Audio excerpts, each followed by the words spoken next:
Hi guys, welcome to our YouTube channel target for IQ. आज इस video में हम पढ़ेंगे डॉक्ट्रिन ऑफ फ्रस्ट्रेशन। ठीक है, डॉक्ट्रिन ऑफ फ्रस्ट्रेशन हम पढ़ेंगे। तो डॉक्ट्रिन ऑफ फ्रस्ट्रेशन आपको मिलता है इंडियन कॉन्ट्रैक्ट एक्ट के सेक्शन नंबर 56 में। एक्चुअली मैं आपको बताऊंगी कि सेक्शन 56 में डॉक्ट्रिन ऑफ फ्रस्ट्रेशन है कहाँ पे।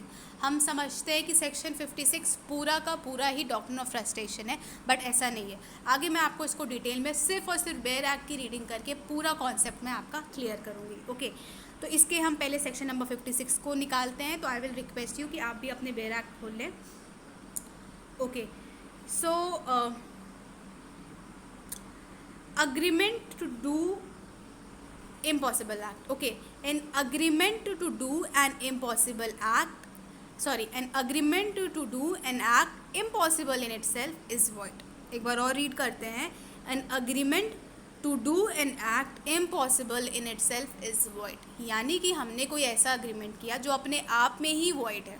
ठीक है, अपने आप में ही इम्पॉसिबल है, तो इस तरीके का अग्रीमेंट void होता है। यानी कि हमने ऐसा अग्रीमेंट किया जो कभी वैलिड हुआ ही नहीं, वो शुरू से ही वो अपने आप में ही उसकी वैलिडिटी इम्पॉसिबल थी। उस अग्रीमेंट को कभी परफॉर्म किया ही नहीं जा सकता। फॉर एग्जांपल, अगर हमने कॉन्ट्रैक्ट कर लिया कि अगर हम दिन में रात कर दें और रात में दिन कर दें तो आप हमें क्या दोगे, तो भाई इस तरीके का कॉन्ट्रैक्ट ये तो अपने आप में ही इम्पॉसिबल है। क्या आप इसको पॉसिबल बना सकते हो? नहीं, कोई नहीं कर पाया, ऐसा तो हो ही नहीं सकता। तो ये कॉन्ट्रैक्ट अपने आप में ही वॉइड है। ठीक है, तो ये कॉन्ट्रैक्ट कभी एग्जिस्टेंस में, ये अग्रीमेंट कभी एग्जिस्टेंस में आया ही नहीं। तो ये है आपकी इनिशियल इम्पॉसिबिलिटी, यानी कि फ्रॉम वेरी स्टार्टिंग कभी इस अग्रीमेंट को वैलिडिटी मिली ही नहीं, ये तो ज़ीरो था शुरू से ही। तो पहला पैरा बात करता है सेक्शन 56 की इनिशियल इम्पॉसिबिलिटी। ओके, अभी मैं आपको इसको फ्लो चार्ट के थ्रू बताऊंगी। सेकेंड पैरा बात करता है contract to do an act afterwards becoming impossible or unlawful. Okay, a contract to do an act which, ठीक है, कॉमा है तो पॉज करेंगे। A contract to do an act which after the contract is made, comma है तो रुकेंगे, after the contract is made become impossible or by reason of some event which the promisor could not prevent, unlawful becomes void when the act become impossible और unlawful। तो ये कहता है section 56 का जो सेकेंड पैराग्राफ है, ये कहता है कि एक बार जब कॉन्ट्रैक्ट आपने फॉर्म कर लिया, शुरू में तो सब ठीक था, ठीक है, यहाँ इनिशियल इम्पॉसिबिलिटी नहीं है, यहाँ आपका कॉन्ट्रैक्ट शुरू में फॉर्म हुआ है, लीगल कॉन्ट्रैक्ट है, बिल्कुल लीगल है, कोई दिक्कत नहीं है। मगर क्या होता है कि एक बार जब आपने कॉन्ट्रैक्ट फॉर्म कर लिया, उसके बाद किसी कारणवश वो एक्ट को परफॉर्म करना इम्पॉसिबल हो गया, वो अभी हम इलस्ट्रेशन से देखेंगे।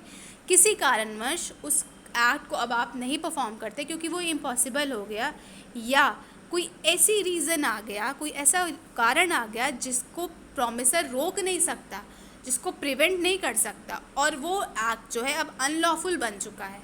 ठीक है, पहला था कि वो एक्ट इम्पॉसिबल हो गया, और दूसरी सिचुएशन आती है कि कुछ ऐसी घटना हो गई कि अब प्रॉमिसर जिसने बोला था कि मैं ये काम करूँगा, वो अब वो काम नहीं कर सकता क्योंकि कुछ ऐसी चीज़ हो गई कि अब जो उसके हाथ में नहीं है, और अब वो अगर उस परफॉर्म करेगा उस प्रॉमिस को तो वो अनलॉफुल हो जाएगी।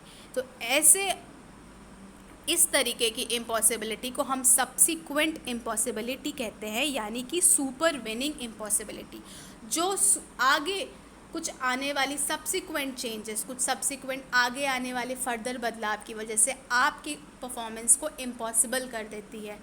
और जब कॉन्ट्रैक्ट को, ठीक है, जब कॉन्ट्रैक्ट का परफॉर्मेंस इम्पॉसिबल हो जाता है, ठीक है, जब कॉन्ट्रैक्ट का परफॉर्मेंस इम्पॉसिबल हो जाता है तो यहाँ वो कॉन्ट्रैक्ट फ्रस्ट्रेट हो जाता है। ठीक है, तो ये कॉन्ट्रैक्ट जो है अब इम्पॉसिबल हो गया, इसी को कहते हैं हम डॉक्ट्रिन ऑफ फ्रस्ट्रेशन। अब और आप एक और चीज़ नोटिस करो, पहले पैरा में लिखा है an agreement to do an act impossible in itself. यहाँ अग्रीमेंट की बात हो रही है, ठीक है, ये अग्रीमेंट है, अभी ये कॉन्ट्रैक्ट नहीं बना है। ठीक है, कॉन्ट्रैक्ट जो अग्रीमेंट कॉन्ट्रैक्ट तब बनता है जब वो सेक्शन 10 में दी गई कंडीशंस को फुलफ़िल करता है। ठीक है, तो ये बात कर रहा है अग्रीमेंट की, यानी ये कॉन्ट्रैक्ट तो कभी था ही नहीं भाई, ये तो शुरू से ही एक अग्रीमेंट था, बाद में वो वॉइड अग्रीमेंट हो गया क्योंकि वो तो ज़ीरो था। सेकेंड पैरा में जो टर्म इस्तेमाल हुआ है वो है कॉन्ट्रैक्ट, यानी कि वो अग्रीमेंट कॉन्ट्रैक्ट बन गया था, यानी उस अग्रीमेंट ने सेक्शन 10 में दिए गए सारी कंडीशंस को फुलफ़िल किया और वो एक कॉन्ट्रैक्ट बन गया, यानी कि वैलिड कॉन्ट्रैक्ट था। बट बाद में वो इम्पॉसिबल हो गया या कुछ अनलॉफुल हो गया करना उसको, तो वो कॉन्ट्रैक्ट इम्पॉसिबल हो गया। ठीक है, तो ये चीज़ आप ध्यान दीजिएगा कि पहला पैरा जो है वो बात करता है इनिशियल इम्पॉसिबिलिटी की, और दूसरा पैरा जो है वो बात करता है, एक सेकेंड, सब्सिक्वेंट यानी कि सुपरवेनिंग इम्पॉसिबिलिटी। ये है आपका ओके। पहला पैरा है इनिशियल इम्पॉसिबिलिटी, दूसरा पैरा है सब्सिक्वेंट इम्पॉसिबिलिटी। अब जो है जो डॉक्ट्रिन ऑफ फ्रस्ट्रेशन था, ठीक है, इससे पहले जो डॉक्ट्रिन जो थी फेमस थी, मतलब डॉक्ट्रिन ऑफ फ्रस्ट्रेशन से पहले जो डॉक्ट्रिन थी उसका नाम था doctrine of implied term. Okay, मैं इसका नाम लिख देती हूँ, एक second. Doctrine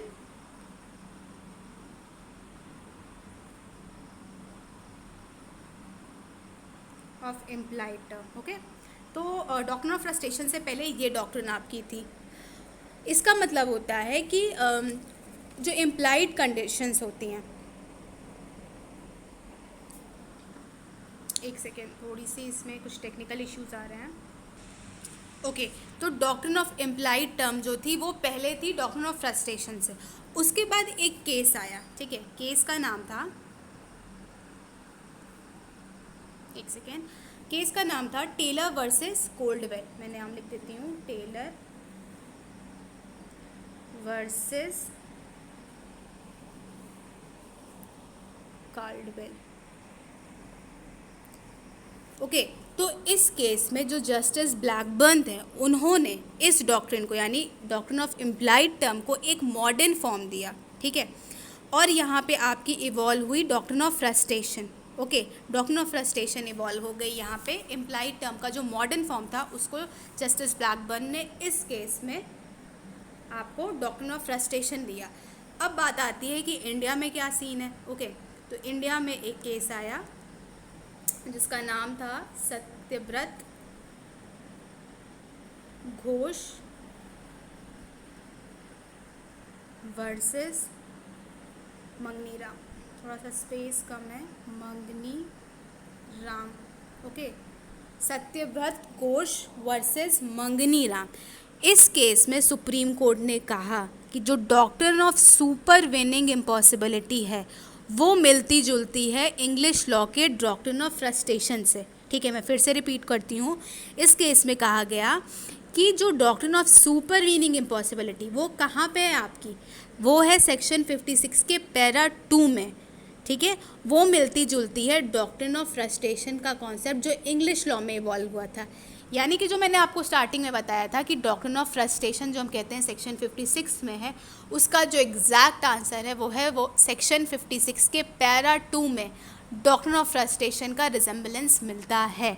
doctrine of frustration जो इंग्लिश लॉ का कॉन्सेप्ट है वो इंडिया के इंडियन कॉन्ट्रैक्ट एक्ट के सेक्शन 56 के पैरा 2 में जो डॉक्ट्रिन ऑफ सुपरवेनिंग इम्पॉसिबिलिटी है उसका एक अकिन है, यानी कि उससे मिलता जुलता एक कॉन्सेप्ट है। ओके, तो what exactly frustration of contract is. ठीक है, फ्रस्ट्रेशन ऑफ कॉन्ट्रैक्ट का मतलब होता है कि कुछ ऐसी इंटरवेनिंग इवेंट, यानी कि कुछ ऐसी घटनाएं आगे चल के अकर यानी घटित हो जाती हैं, या कुछ सिचुएशन में सर्कमस्टांसेस में कुछ ऐसे चेंजेस आ जाते हैं जो उस कॉन्ट्रैक्ट की बुनियाद को ही भाई हिला दे। ठीक है, तो और इसके बाद जो है ना पार्टीज़ के हाथ में कुछ है ना किसी के हाथ में, अब वो कॉन्ट्रैक्ट फुलफ़िल नहीं हो सकता। तो ये है आपका डॉक्ट्रिन ऑफ फ्रस्ट्रेशन। तो अगर एक लाइन में आपसे कोई, देखिए MCQ से पूछता है डॉक्ट्रिन ऑफ फ्रस्ट्रेशन कहाँ है, तो बेसिकली उसमें ऑप्शन में सेक्शन 56 ही दिया रहता है, तो आपको वही लिखना है। बट इसका exact answer just for your knowledge I am telling you कि एग्जैक्ट आंसर ये है कि सेक्शन 56 के पैरा नंबर 2 में डॉक्ट्रिन ऑफ फ्रस्ट्रेशन का कॉन्सेप्ट आपको मिलेगा। ओके, अब हम देखते हैं कुछ ऐसी सिचुएशंस, कुछ इलस्ट्रेशंस, कुछ ग्राउंड ऑफ फ्रस्ट्रेशंस। उससे पहले हम इसके इलस्ट्रेशंस देख लेते हैं। A agrees with B to discover treasure by magic. The agreement is void. A agrees with B to discover a treasure by magic. Agreement, ये एक agreement है, ये contract नहीं हुआ, क्योंकि ये section भाई ये कॉन्ट्रैक्ट फुलफिल ही नहीं हो सकता, ये कॉन्ट्रैक्ट बन ही नहीं सकता, क्योंकि ये अग्रीमेंट में ऐसी शर्त रखी गई है जो इनिशियली ही ज़ीरो है। जादू लाइक समथिंग लाइक जादू and all is not acceptable. Okay, ये तो फिर अपने आप में जो भी लोग माने आने, बट जो we don't believe in such thing. Okay, कि जादू एंड इन सब से आपको कुछ मैजिक से कुछ होगा। ओके, फिर दूसरा है A and B contract to marry each other. ठीक है, यहाँ कॉन्ट्रैक्ट शब्द का इस्तेमाल हुआ, यानी कि यहाँ वैलिड कॉन्ट्रैक्ट था स्टार्टिंग में। आपको सिर्फ अग्रीमेंट और कॉन्ट्रैक्ट शब्द को ध्यान देना है। A and B contract to marry each other before the time fix for the marriage, A goes mad, the contract become void. क्योंकि हमने हिंदू मैरिज एक्ट में पढ़ा है कि साउंडनेस ऑफ द माइंड भी एक ग्राउंड है, मतलब वैलिड ग्राउंड, मतलब party should be sound during the time of marriage. तो इस केस में क्या होता है कि ए और बी जो भाई कॉन्ट्रैक्ट करते हैं कि वो एक दूसरे से शादी करेंगे, शादी की डेट से पहले ही ए का दिमागी हालत बिगड़ जाता है, and that is super weaning event कुछ होता है। स्टार्टिंग में तो सब कुछ नॉर्मल था, स्टार्टिंग के दौरान कुछ ये कॉन्ट्रैक्ट, ये एग्रीमेंट शुरू से ज़ीरो नहीं था। दैट इज़ द रीज़न यहाँ पे कॉन्ट्रैक्ट शब्द का इस्तेमाल हुआ। बाद में ए पागल होता है, तो यहाँ पे अब आपका कॉन्ट्रैक्ट वॉइड हो गया। A contracts to marry B, being already married to C and being forbidden by law to which he is subject to practice polygamy. A must make compensation to B for the loss caused to her by the non-performance of his promise. Okay, तो हमने इसका third para भी नहीं पढ़ा है, वो देख लेते हैं। Compensation for the loss through non-performance of act known to be impossible or unlawful. यानी कि यहाँ एक से ऊपर के दो पैरा में दोनों पार्टीज़ को ये बात नहीं पता थी। ओके, दोनों पार्टी जो हैं वो उनकी मिस्टेक रहती है, दे वर नॉट अवेयर, या फिर जो भी कुछ होता है वो किसी के हाथ में नहीं रहता है कि आप इम्पॉसिबिलिटी रोक लें। बट जो थर्ड पैरा है वो ये कहता है कि अगर एक पार्टी को पता था कि वो कॉन्ट्रैक्ट इम्पॉसिबल है, वो नहीं फुलफिल हो सकता है, तो यहाँ उसको कॉम्पनसेट करना पड़ेगा। तो we will just read this, where one person has promised, किसी एक पर्सन ने प्रॉमिस किया, to do something which he knew or with reasonable diligence might have known, यानी कि कंस्ट्रक्टिव नॉलेज की बात कर रहा है। एक तो उसको एक्चुअल नॉलेज थी, देखिए दो चीज़ होती है, actual knowledge and constructive knowledge. उसको एक्चुअल नॉलेज थी, उसको पूरी इस बात की जानकारी थी कि ये काम नहीं हो सकता, या उसको कंस्ट्रक्टिवली यानी कि वो पता लगा सकता था। ठीक है, और and which the promisee did not know, और प्रोमिसी को इस चीज़ की कोई जानकारी नहीं थी, प्रोमिसी वॉज कम्प्लीटली इनोसेंट। ठीक है, और उन्हें पता था प्रोमिसर को कि ये इम्पॉसिबल एक्ट है या अनलॉफुल एक्ट है, तो उस सिचुएशन में प्रोमिसर को कॉम्पनसेट करना होगा प्रोमिसी को, कोई भी ऐसा लॉस हुआ हो उस प्रॉमिस से, through the non performance of the promise. Promisor के ना उस प्रॉमिस को परफॉर्म ना करने की वजह से जो भी लॉस हुआ होगा वो जो है प्रोमिसर के ना करने की वजह से प्रोमिसी को जो भी लॉस हुआ होगा प्रोमिसर फुलफिल कॉम्पनसेट करेगा। ओके, तो दैट इज़ दिस इलस्ट्रेशन सी, कि ए कॉन्ट्रैक्ट करता है बी से शादी करने के लिए, और वो ऑलरेडी सी से शादी करके रखा रहता है। और सिंस हमारे यहाँ पॉलीगैमी जो है हिंदू लॉ में इट्स नॉट एक्सेप्टेबल, तो हम ये मान के चलते हैं कि ये हिंदू लॉ के हिसाब से बात करता है। तो यहाँ पे ए जो है, क्योंकि ए को तो नॉलेज थी कि भाई वो ऑलरेडी मैरिड है, तो ए जो है वो बी को कॉम्पनसेट करेगा। ठीक है, फिर डी है a contract to take in a cargo for a B at a foreign port. A's government afterward declares war against the country in which the port is situated. The contract becomes void when the war is declared. अब ये unlawful हो गया ना, अब उस party के हाथ में क्या है, प्रोमिसर क्या कर सकता है, वो तो प्रिवेंट नहीं कर सकता, गवर्नमेंट ने वॉर डिक्लेयर कर दिया है, तो ये आपकी subsequent, that is the supervening impossibility, यहाँ जो कॉन्ट्रैक्ट था वो फ्रस्ट्रेट हो गया। ओके, फिर है लास्ट है a contract A contracts to act at a theatre for the 6 months in the consideration of the sum paid in advance by B. On several occasions, A is too ill to act. The contract to act on those occasions become void. अब जिस स्थिति में भाई जिस दिन वो नहीं आ सकता था क्योंकि बहुत ज़्यादा बीमार था, तो अब तो वो वॉइड है ना, वो नहीं आ सकता। तो वही बोल रहा है कि जिस ओकेजन पे वो नहीं आया है उस दौरान के लिए वो कॉन्ट्रैक्ट वॉइड माना जाएगा। ओके, तो ये कुछ इलस्ट्रेशंस हैं, कुछ ग्राउंड्स है फ्रस्ट्रेशन के लिए। जैसे मान लीजिए सब्जेक्ट मैटर ही था, जिस चीज़ के लिए आपने कॉन्ट्रैक्ट किया था वही डिस्ट्रॉय हो जाए। इस पर इंपॉर्टेंट केस है Taylor versus Caldwell, change of the circumstances यानी कि supervening impossibility, non occurrence of the contemplated event, ठीक है, डेथ और the incapacity of the party, governmental intervention जैसे वॉर डिक्लेयर कर देना, ठीक है, और फिर लास्ट वही आपका इंटरवेंशन ऑफ द वॉर। तो ये था आपका सेक्शन नंबर 56। अब आप इस पे आंसर लिखने जाओगे तो आप देखोगे कि आपका अच्छा खासा 3-4 पेज का एक लॉन्ग आंसर प्रिपेयर है, जिसमें आपने सिर्फ और सिर्फ रेलेवेंट चीज़ें लिखी हैं। और बाकी जो भी हम अपने पेड ग्रुप में डिस्कस करेंगे, ओके, जो भी हम अपने आप पेड ग्रुप में जो स्टार्ट होने जा रहा है 28 जुलाई से, हम सारे बेयर एक्ट को कायदे से इसी तरीके से हर सेक्शंस को पढ़ेंगे, ओके। तो आई होप आपको ये वीडियो अच्छा लगा हो। कोई भी क्वेरी हो तो please do let me know in the comment section, okay. Thank you.